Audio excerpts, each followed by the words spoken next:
Oke, sudah 20. Kita awali saja dengan doa untuk kuliah hari ini. Saya minta bantuan untuk memimpin doa Antonius Wimpi. Coba dipimpin doa.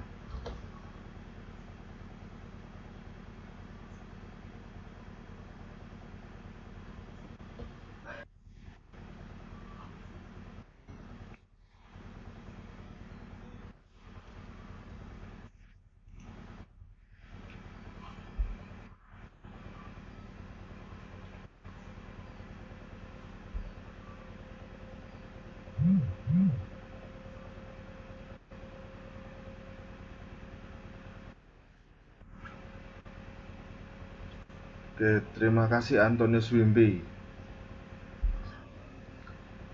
Oke. Selamat pagi teman-teman. Oke. Masih semangat untuk kuliah online? Tinggal 2 minggu lagi kita luring.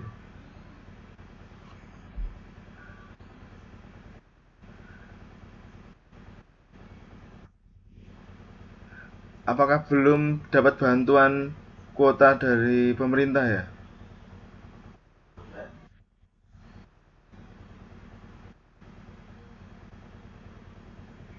Coba nanti yang belum dapat konfirmasi ke Bu Pipi ya, ke Kaprodi, tanyakan apakah apa sampai mana prosesnya pengiriman pulsanya.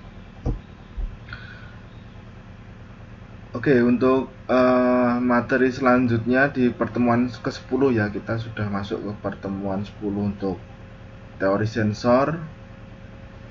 Masih ada 6 lagi untuk ujian ya di UAS. Jadi masih ada waktu sebelum praktek luring ya, tanggal 15 pertengahan Oktober ini. Ada 2 minggu kita akan gunakan untuk menyelesaikan teori ini. Jadi nanti teman-teman saat praktikum bisa fokus ke praktikum, tidak ada tanggungan teori sensor di sini. Oke, saya mulai saja materinya. Saya share screen dulu ya.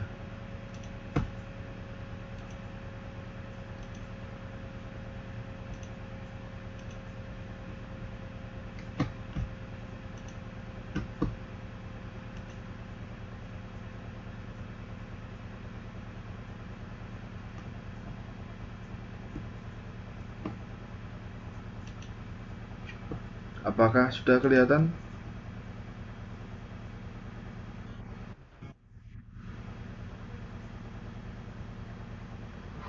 Oke, di sini di pertemuan ke-10 itu kita akan mempelajari namanya akuisisi data sensor. Jadi dari berbagai tipe sensor, outputnya itu yang ada digital, ada analog.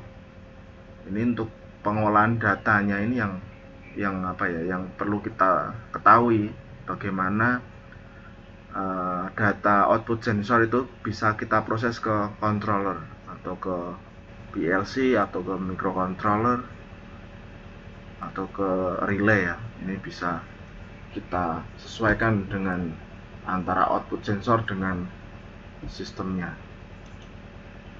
Oke, akuisisi data di sini ini berasal dari bahasa Latin untuk sistem ya. Jadi suatu kesatuan yang terdiri dari komponen atau elemen yang dihubungkan bersama untuk memudahkan aliran informasi, materi atau energi ya. Kemudian sinyal adalah suatu isyarat untuk melanjutkan atau meneruskan suatu kegiatan. Kemudian yang membedakan sinyal dan isyarat, kalau isyarat itu besaran yang berubah dalam waktu atau dalam ruang dan membawa suatu informasi. Ini yang membedakan kalau sinyal dan isyarat. Isyarat itu bisa besaran ya, bisa tegangan, bisa arus. Kemudian sinyal ini suatu isyarat. Kemudian untuk akuisisi data sensor sendiri, di sini perpaduan sensor, transducer, dan rangkaian pemroses sinyal. Di sini akan membentuk sebuah sistem sensor yang memiliki fungsi tertentu sesuai dengan tujuan yang dikembangkan oleh sistem.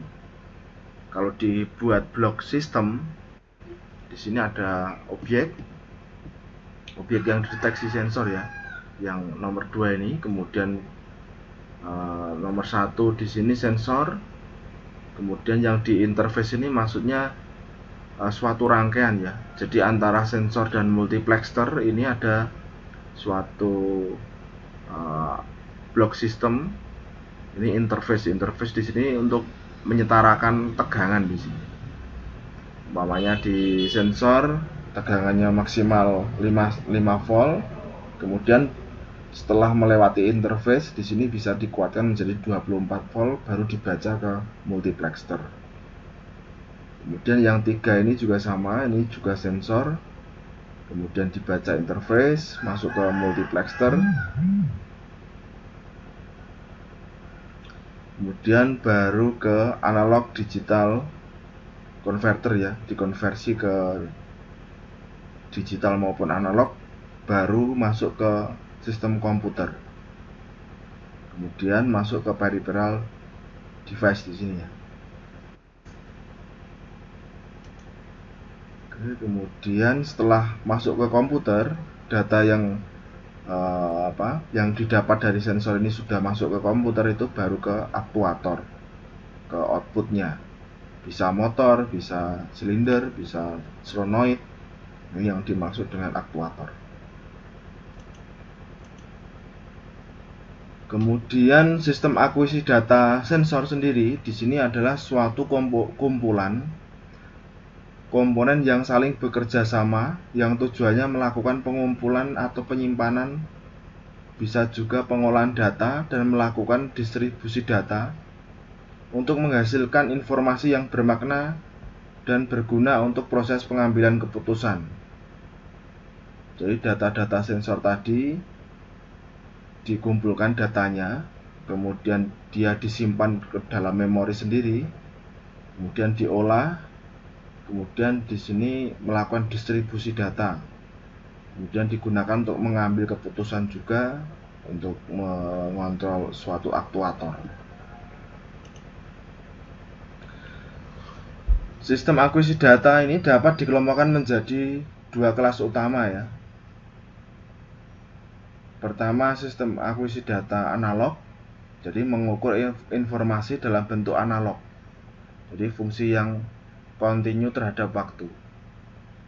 Kemudian yang kedua, sistem akuisisi data digital, di sini mengukur informasi dalam bentuk digital, besaran yang terdiri pulsa diskrit yang tidak kontinu terhadap waktu ya. Ini yang membedakan antara sistem akuisisi data analog dan sistem akuisisi data digital.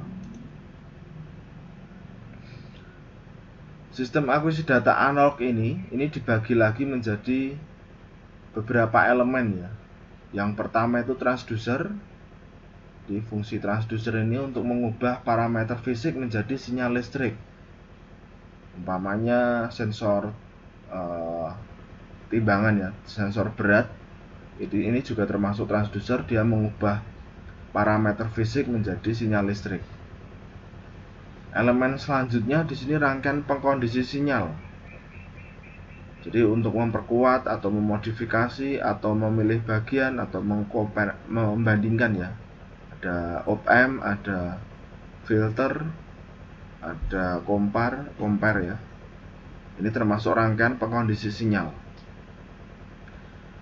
Elemen selanjutnya alat peraga visual, jadi menampilkan atau memonitoring sinyal input secara kontinu. Alat ini berupa cathode ray oscilloscope atau CRO ya, suatu saluran atau multi saluran CRO penyimpan alat pencatat pada panel dan peraga numerik. Ada lagi instrumen pencatat grafik, ada juga instrumen pita magnetik ya. Ini untuk penyimpanan. Kalau untuk pita magnetik, pencatat grafik ya, dia menampilkan data. Untuk akuisisi data yang analog, di sini menggunakan transducer ya, jadi mengubah dari fisik ke tegangan. Kemudian ada tambahan di sini rangkaian pengkondisi sinyal, kemudian ditambah melewati multiplexer. Setelah masuk multiplexer, kemudian pengubah sinyal, ini bisa ADC atau DAC, ini pengubah analog ke digital. Kemudian masuk ke unit pencatat digital. Di sini untuk unit pencatat digital ini untuk penyimpanan data ya. Nah, dari keempat, dari multiplexer, kemudian pengubah sinyal, kemudian ADC dan pencatat sinyal, di sini termasuk perlengkapan tambahan dan pemrogram sistem ya. Ini contohnya ya komputer itu.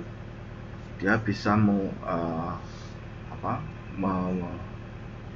menerima beberapa input. Kalau multi kan banyak multiplexer di situ. Kemudian dia di komputer itu juga bisa mengubah sinyal, dan yang di komputer juga dapat mengubah analog ke digital dan menyimpan data dalam komputernya itu sendiri. Kemudian elemen-elemen sistem akuisisi data digital ini juga tidak jauh berbeda. Ada namanya transducer, kemudian rangkaian pengkondisi sinyal sendiri, multiplexer, sinyal converter, analog atau digital converter, kemudian perlengkapan pembantu dan digital recorder. Oke, kalau dibuat suatu blok sistem akuisisi data digital, inputnya ini analog input ya, analog input, kemudian masuk ke transducer, kemudian melewati sinyal conditioning circuit. Ini bisa op-amp, bisa penguat, pembanding, kemudian masuk ke analog multiplexer. Ini ada beberapa input analog ya, jadi tidak cuma satu, dia dapat membaca beberapa input analog. Kemudian masuk ke analog multiplexer, kemudian outputnya berupa sampel. Setelah data yang masuk ke blok sampel, kemudian dia dimasukkan ke ADC. Dari ADC, analog to digital converter, dia masuk ke output buffer. Output buffer di sini ini dibagi menjadi 3. Pertama ada recorder untuk penyimpanan data, kemudian komputer untuk pemrosesan data, pengolah data, kemudian ada namanya ke control circuit ya. Nah, kemudian yang di blok programmer sequence di sini dia mengendalikan analog digital converter, output buffer, dan sampel dan hold circuit di sini. Ini untuk diagram blok sistem akuisisi data digital ya.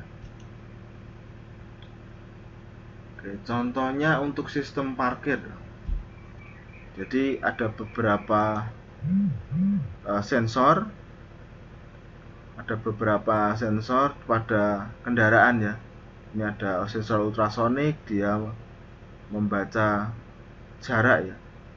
Dari sensor ultrasonik tadi dia mengirimkan sinyal ke pengemudi ya, atau ke sopir.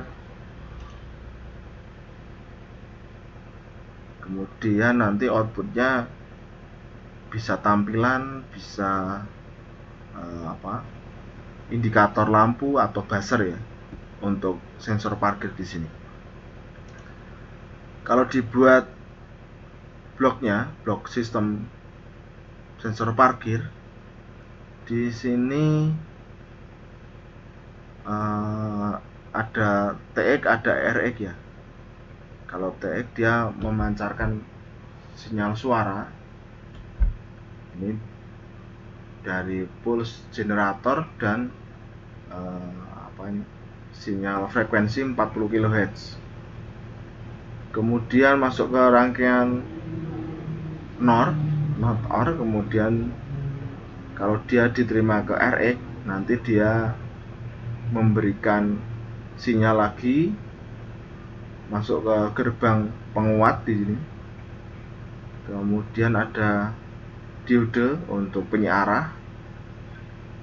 Kemudian di sini ada lambang N untuk IC digital ya. Di N kan antara frekuensi 1 kHz. Kemudian setelah dikuatkan di N kan, kemudian nanti outputnya berupa penguat. Penguat nanti akan membunyikan speaker. Jadi dari transmitter dia memancarkan sinyal suara 40 kHz, kemudian nanti diterima receiver, kemudian melalui penguat tadi di not OR kan, melewati penyiarah di N kan dengan frekuensi 1 kHz, kemudian outputnya berupa penguat nanti masuk ke speaker atau suara. Jadi semakin jarak sensor parkirnya itu di belakang semakin terkena ada halangan di belakangnya, jaraknya semakin dekat, maka suara speaker akan semakin keras. Untuk akuisisi datanya, di sini cara kerja sederhana dari TX dan RX bekerja bergantian berdasarkan pengaturan switch ya. Ketika transmitter on, gelombang ultrasonik itu dipancarkan ke receiver ya. Kemudian ketika RX on akan menangkap gelombang ultrasonik. Semakin dekat penghalang, maka sinyal pantul akan ditangkap lebih cepat.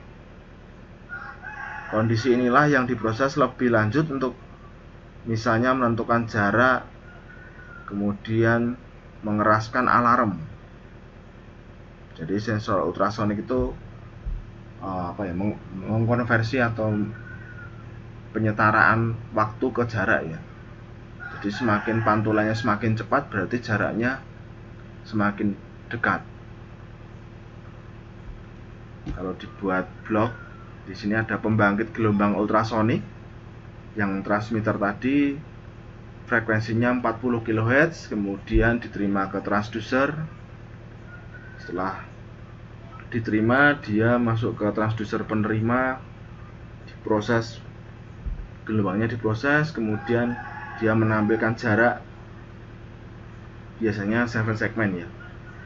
Dia satuannya senti, ada yang meter juga. Kemudian outputnya juga adalah alarm juga.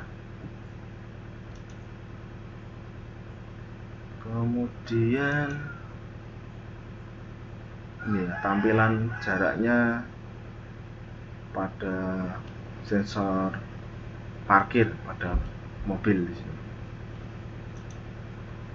Kemudian apa itu akuisisi data? Di sini suatu proses untuk mengambil, mengumpulkan dan menyiapkan data sehingga memprosesnya untuk menghasilkan data yang dikehendaki. Jadi pada proses sistem sensor parkir, data apa sebenarnya yang kita inginkan itu kita membutuhkan data jarak.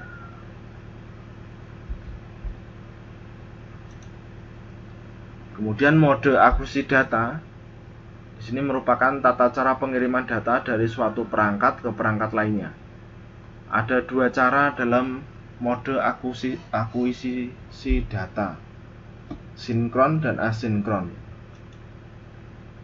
Pertama, kalau jenis akuisisi data sinkron, jenis akuisisi data di mana kedua belah pihak, pengirim dan penerima, berada pada waktu yang sinkron atau dalam satu komputer ya, atau dalam satu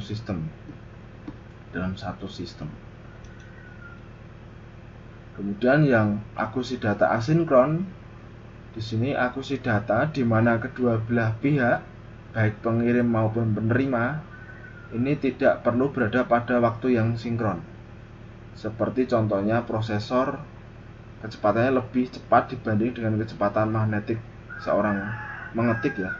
kecepatan mengetik seorang manusia. Jadi membandingkan antara kecepatan pemrosesan data saat pengetikan, kecepatan mengetik dengan kecepatan prosesor yang digunakan oleh komputer. Ini akuisisi data asinkron.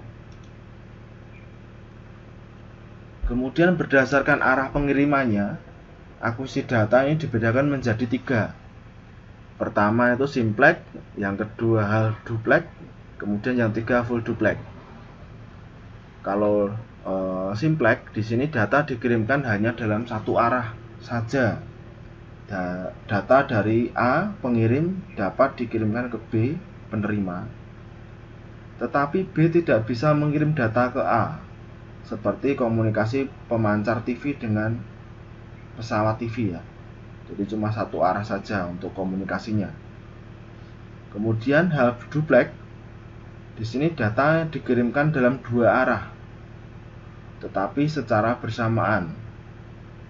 Pada saat A mengirim data, B hanya menerima saja. Demikian juga sebaliknya, jadi tidak bisa ngomong bareng ya, bergantian. Seperti pada handy-talkie. Contoh komunikasi menggunakan handy-talkie, masing-masing perangkat yang digunakan untuk dapat bisa bekerja secara bersamaan tetapi dilakukan secara bergantian. Kemudian yang terakhir di sini full duplex. Data dikirimkan dalam 2 arah secara bersamaan. Pada saat bersamaan antara A dan B dapat saling mengirim dan menerima data. Contoh seperti pesawat telepon ya. Jadi bisa dua-duanya ngomong yang dapat melakukan komunikasi 2 arah secara bersamaan. Ini full duplex. Kemudian dalam akuisisi data ini ada sistem namanya perekaman data. Di blok sistem ini, pertama sistem fisik, atau ini contohnya pergeseran tanah ya. Dia dapat membaca pergeseran tanah menggunakan potensiometer. Kemudian dari potensiometer dia masuk ke rangkaian pekondisi sinyal. Rangkaian pekondisi sinyal tadi bisa op-amp, bisa pembanding, bisa filter. Setelah masuk rangkaian pengkondisi sinyal, di sini masuk ke rangkaian microcontroller yang sebelah kanan ya. Kalau yang sebelah kiri di sini sistem elektrik tegangan. Dia membutuhkan suatu tegangan di rangkaian pengkondisi sinyal. Setelah masuk ke microcontroller, di sini ada dua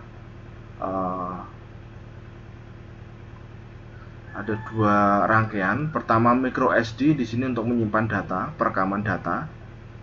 Yang kedua di sini rangkaian RTC, di sini untuk real time circuit ya. Jadi untuk pewaktu atau jam ya. Jadi biasanya kalau teman-teman membutuhkan perekaman data, ini ada tambahan untuk rangkaian untuk menunjukkan waktu ya. Bisa jam, bisa ukuran detik. Contohnya kalau umpamanya kalau memberi makan ikan otomatis. Jadi setiap jam 6 pagi dan 6 sore ini memberikan memberikan data ke microcontroller untuk menentukan keputusan bahwa jam 6 atau jam 6 pagi 6 atau 6 sore itu akan memberikan output motor untuk menyemprotkan pakan ikan pakan ikan ke kolam ya. Kemudian micro SD ini untuk menyimpan datanya. Data yang disimpan bisa suhu, bisa kelembapan, bisa jumlah pakannya, itu disimpan ke micro SD, termasuk waktunya tadi juga. Jadi umpamanya hari ini jam 6 dia akan menghidupkan motor. Nah, itu datanya tadi disimpan di micro SD. Selanjutnya sinyal conditioning circuit. Di sini ada dibangun dengan menggunakan IC op-amp ya, bisa LM741, LM324, LM358. Rangkaian sinyal conditioning ini dapat berupa amplifier, kemudian atenuator, filter, limiter, clamper, dan lain sinyal conditioning circuit dibangun dengan menggunakan IC op-amp. Ini LM741, LM724. Ini ya, ini diulang lagi ya. Sama. Kemudian yang dimasuk multiplexer di sini untuk merupakan alat yang terdiri dari beberapa switch analog yang mempunyai output terhubung secara bersamaan membentuk sebuah output tunggal, dan inputnya menentukan banyaknya input multiplexer. Jadi ada beberapa sensor, kemudian outputnya satu ya. Jadi ada suatu alat, inputnya itu berupa beberapa sensor yang jumlahnya banyak, kemudian outputnya satu. Di sini untuk menentukan ya. Jadi dari banyaknya sensor tadi tidak langsung semua data itu masuk ke sistem, harus dibuat bergantian. Umpamanya sensor satu baru boleh masuk ke multiplexer, kemudian dari multiplexer masuk ke microcontroller.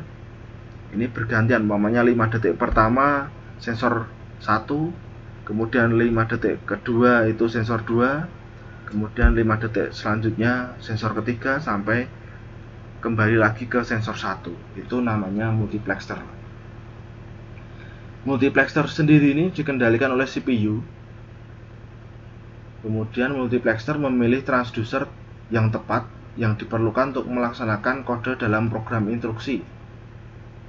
Inputnya diberi suatu rangkaian buffer untuk mengurangi loading efek pada transducer.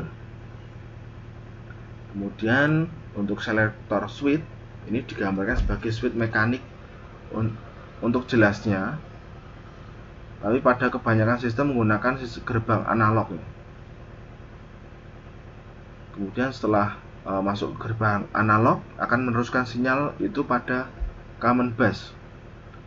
Single chip analog multiplexer yang tersedia dapat meminimumkan sirkuit efek terhadap tanggapan frekuensi dan settle time. Oke, contoh sistem akuisisi data ya.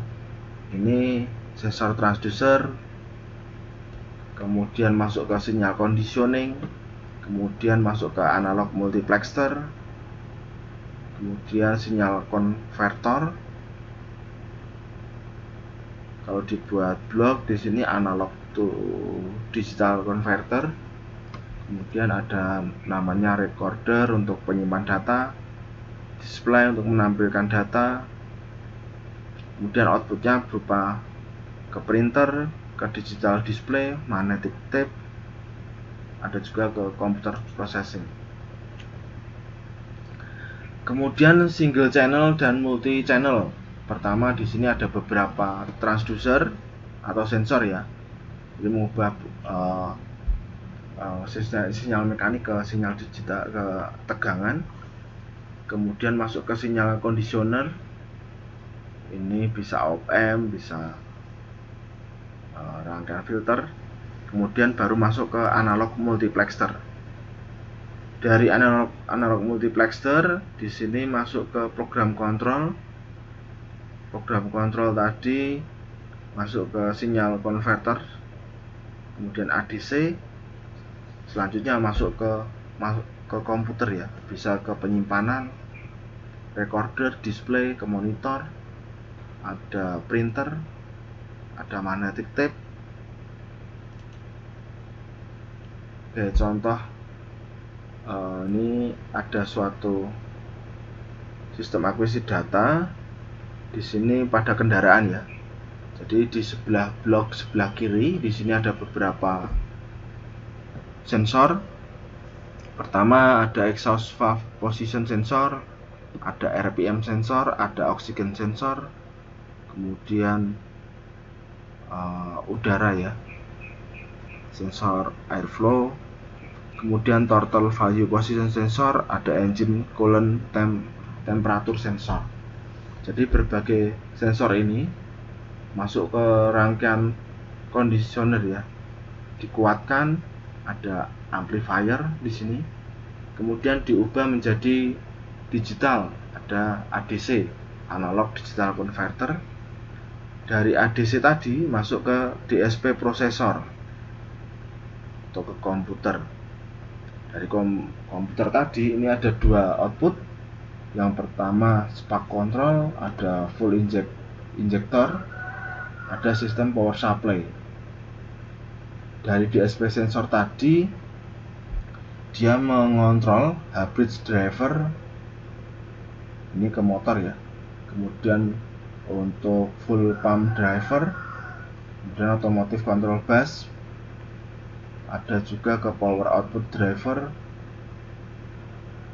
ada lagi ke CPLD logic. Di sini merupakan data ya, dia mengubah data digital kemudian dibagi ke power output driver dan power EEPROM.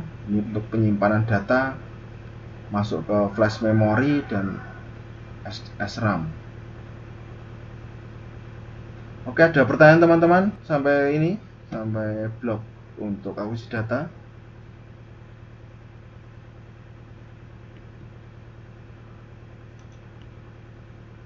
Halo, masih mendengarkan? Ada pertanyaan? Ya.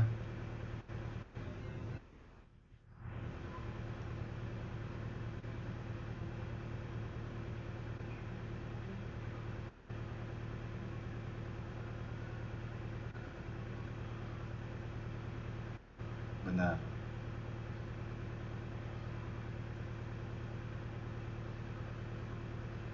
Mana tadi?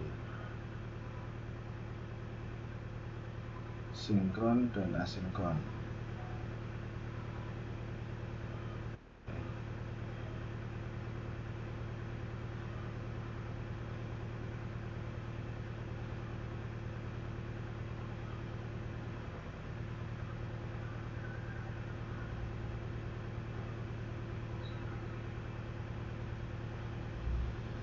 Yang sinkron ini ya kalau bisa dilihat pada sensor ultrasonik ya, pengirim sama penerima itu jadi satu. Kalau asinkron tadi kedua belah pengirim dan penerima tidak perlu berada pada waktu yang sama. Contohnya ini membandingkan antara kecepatan mengetik dengan kecepatan prosesor. Yang ditanyakan tadi sinkron sama asinkron?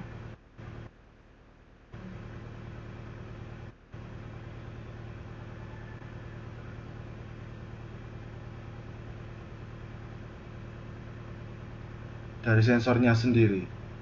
Jadi sudah jadi dalam bentuk apa ya? Dibuat sensor sendiri ya. Jadi ada sensor itu ada pengirim dan penerima seperti apa ya? Kapasitif sensor itu, kemudian induktif sensor itu juga termasuk sensor mode akuisisi data sinkron.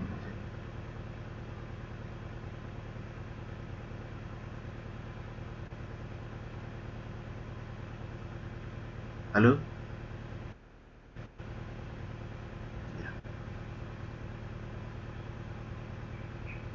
Ada lagi pertanyaan?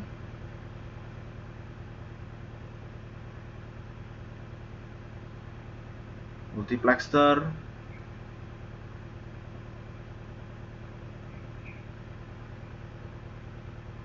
Jadi kalau pengaplikasian contoh pada multiplexer ya, ini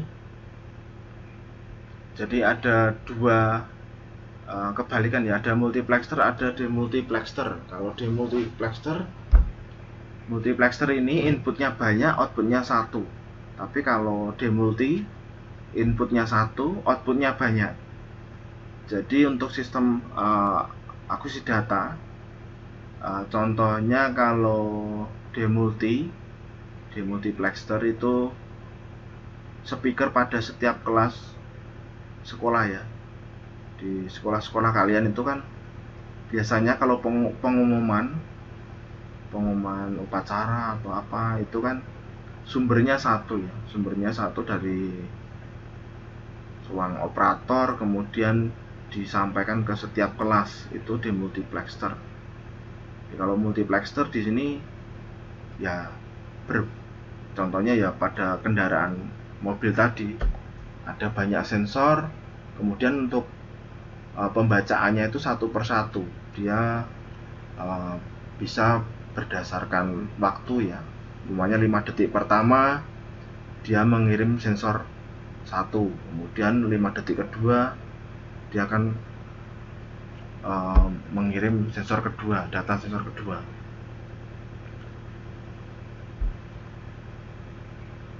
Nah, sampai ini ya kita sudah selesai. Ada pertanyaan lagi yang perlu kita diskusikan, teman-teman?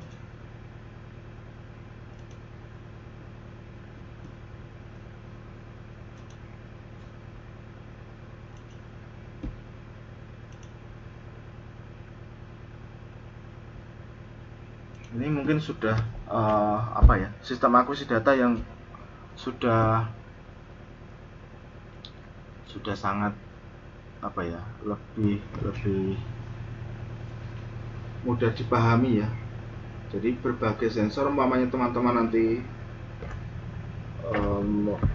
membuat tugas akhir atau membuat suatu alat, nanti dipastikan dulu blok sistemnya, sistem akuisisi datanya dari berbagai sensor itu dibaca, kemudian masuk ke, biasanya kalau tugas akhir ini jadi satu ya, jadi bisa mikro, kontrolernya itu sudah menggunakan mikro ataupun PLC.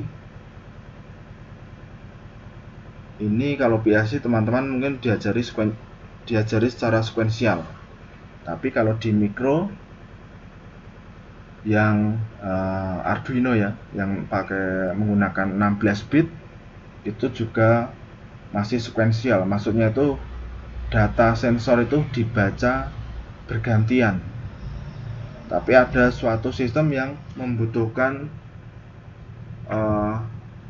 di dalam program itu membaca bersamaan, umpamanya sensor kecepatan dengan sensor suara umpamanya itu dibaca bersamaan. Nah, ini menggunakan microcontroller di atas 16 bit ya, 32 bit itu lebih cepat untuk pembacaan data sensor.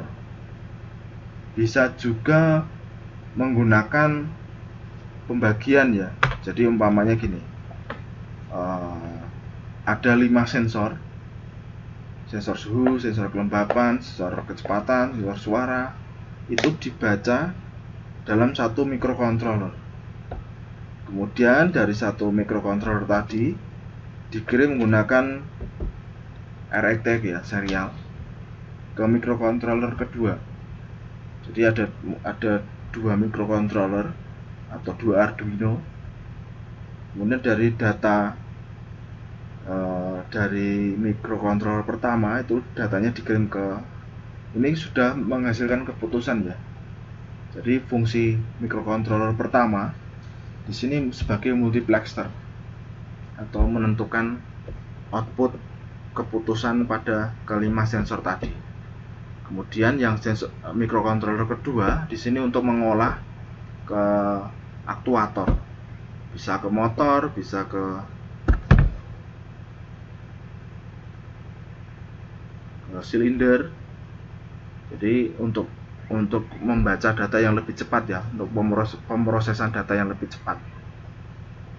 Kalau untuk Arduino, kalau untuk PLC ya, nanti teman-teman tingkatannya masih menggunakan sekuensial, jadi cuma satu, pembacaannya bergantian. Tapi kalau sistemnya sudah banyak, seperti pada kendaraan yang mobil mewah, itu menggunakan akuisisi data. Jadi pertama, keuntungan menggunakan akuisisi data Di sini pembacaan data sensor ini lebih cepat. Kemudian pemrosesan data karena menggunakan lebih dari 2 microcontroller atau 2 pemrosesan data, ini menghemat waktu ya. Selain kecepatan, menghemat waktu dan lebih presisi juga untuk kapan harus dia membaca data kemudian mengeluarkan data, itu lebih presisi. Ini keuntungan akuisisi data pada sensor. Kemudian untuk memori, di sini ada beberapa memori, ada EEPROM, ada flash memory. Biasanya di microcontroller atau ke PLC itu sudah disediakan beberapa memori ya. Tapi kalau teman-teman ada tambahan menggunakan micro SD, ini bisa dihubungkan ke controller ya. Ini di sini ada memori, itu ada memori internal pada controllernya sendiri. Kalau flash memory di sini untuk menjalankan program di sini. Jadi memori untuk menaruh programnya. Kalau EEPROM dia memori internal, kalau SRAM ini juga memori sementara. Oke, ada pertanyaan lain teman-teman? Sudah ada yang bisa membayangkan belum untuk akuisisi data?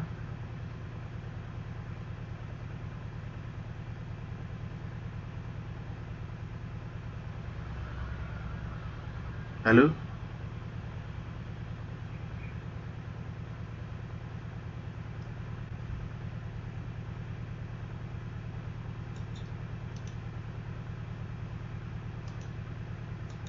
Sudah bisa membayangkan untuk sistem akuisisi data ini teman-teman?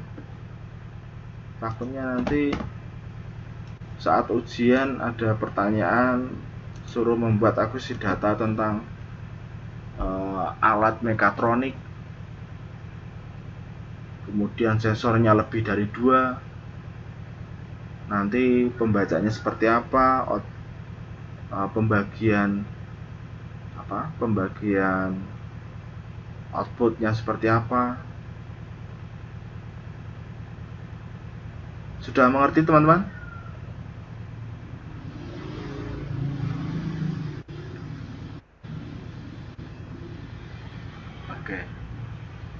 Oke, untuk pertemuan hari ini tidak ada kuis ya.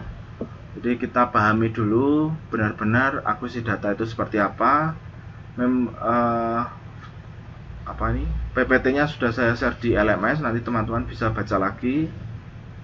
Kemungkinan nanti UAS-nya kita ganti dengan membuat video ya, membuat video presentasi tentang project.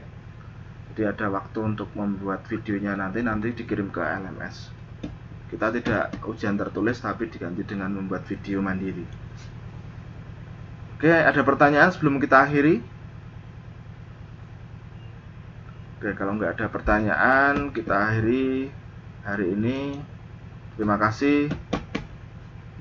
Teman-teman bisa meninggalkan di Google Meet ya. Oke, selamat siang.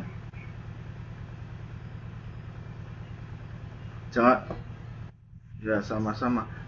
Jangan lupa absen ya. Ya, oke. Ya, silakan.